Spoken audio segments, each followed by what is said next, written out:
नहीं, इस धमकी तो उनको 2 साल से मिल रही है। और जब करनी सेना उन्होंने ज्वाइन करी, पहली बार प्रदेश अध्यक्ष बने कालवी साहब के नीचे, तो वो तो उस टाइम जब हरियाणा से धमकियां मिलते हुए आ रही थी, तो बहुत 2012 के आसपास की बात होगी। फिर करनी सेना ज्वाइन करे, कालवी साहब के नेतृत्व में आए तो शांति बढ़ी। और 2 साल से अभी तो उनको बहुत ज़्यादा धमकियाँ मिल रही है। और उन्होंने काफ़ी बार प्रशासन को भी चेताया कि भाई मेरे को जान माल की खतरा है। व्हाट्सअप रिकॉर्डिंग, कॉल रिकॉर्डिंग वगैरह उन्होंने सारी उपलब्ध कराई। तो इंटेलिजेंस के पास तो खबर तो रहती है, उसके बाद भी प्रशासन की ढिलाई रही उनके साथ। और अब ये क्या, या तो भाई हमारे साथ समाज एक हमारे साथ ही अन्याय हो रहा है, या तो वैसा बताइए आप। जैसे एक बार पहले अपना राजपूत सभा भवन में भी सुखदेव जी को पकड़ने की कोशिश करी, सभा भवन के अंदर घुस के, जब लोटवाड़ा जी अध्यक्ष थे, तब कालवी साहब ने ही प्रशासन को रोका।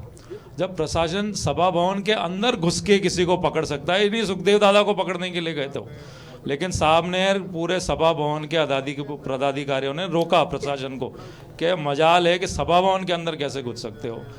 तो सभा भवन में आप घुस सकते हो, लेकिन जब सुखदेव दादा इतने साल से 2 साल से उनको चेता रहे हैं कभी मेरे को मारने की, तो उनको क्यों नहीं पकड़ रहे आप? और ये इसका परिणाम आप देखिए, उनके घर में उनके दुश्मन, किसका हाथ हो सकता है हत्याकांड में? मतलब निर्मम और मतलब चेताने वाला एक चेतावनी है पूरे समाज। सर एक सवाल करना चाहूँगा मैं, स्टूडियो से सवाल आया है, वरिष्ठ सहयोगी स्वप्निल, वो ये पूछ रहे हैं कि उनको जब उनके दुश्मन कौन थे, उनको जान माल का खतरा है, तो कहीं ना कहीं ये लग रहा है किससे खतरा हो सकता है? उनके दुश्मनों के बारे में जाने तो वो कौन थे, कौन ऐसे लोग हैं जो उनकी जान लेना चाहते थे और ले भी ली? वो तो उनका देखो पुराना हिस्ट्री अब क्या है, किससे उनसे तालमेल है, क्या है। कोई सामाजिक उनको खतरा था, एक सामाजिक स्तर पे वो आ गए थे, करनी सेना पे भी थे, एक सामाजिक थे, तो उससे कुछ खतरा था। अंदर की बात तो प्रशासन ही बताया कि क्या था, लेकिन उन्होंने प्रशासन को चेताया बहुत बार। डिटेल उन्होंने सार्वजनिक भी कभी नहीं करी, तो हमको भी पता नहीं है क्या है, वो तो बाद में आएगी। प्रशासन बताया कि कौन लोग थे, क्या लिंक था, पूरी कहानी तो वही बताएगी। अब बहुत सी बातें चल रही है। मनोज, मैं चाहता हूं एक बार राजपूत समाज इस बात को पूरी तरह से क्लियर कर दे, जो यहाँ प्रदर्शन में बैठा हुआ है। तमाम तरह की बातें सामने आई इनकी मांगों को लेकर।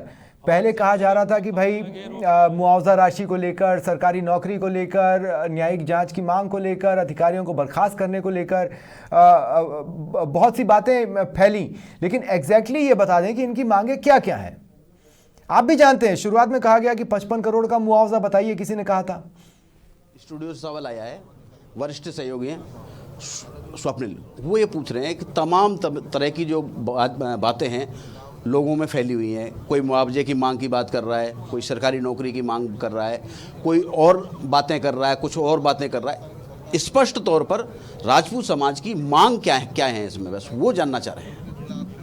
नहीं, सबसे पहले तो भाई जो अपराधी हैं उनको पकड़ा जाए, और फिर परिवार के साथ मिलके भी हम तय करेंगे भाई परिवार क्या चाह रहा है। इसमें सबसे पहले तो अपराधी पकड़े जाए, पहली मांग तो हमारी वही है।